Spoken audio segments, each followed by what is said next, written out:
שמעתי שקשה לך לעשות פיפי, אז אני פה כדי לעזור לך. בואי נלך לאט לאט לשירותים. בואי נרים את מושב האסלה בעדינות.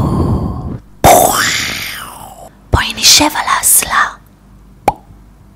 יופי, אני רואה שישבת על האסלה. בואי נתלוש נייר. ועכשיו, החלק הכי חשוב, בואי נפתח את הברז.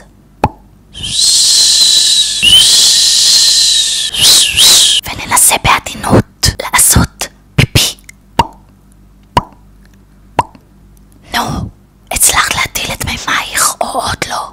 יופי, אני שומעת שהצלחת להשתין. אני מתרחקת לאט לאט וסוגרת את הדלת אחריי. קיבלתי מכה באף. לא נורא, לא נורא. הטילי את מימייך בעוד תוכן למשתין.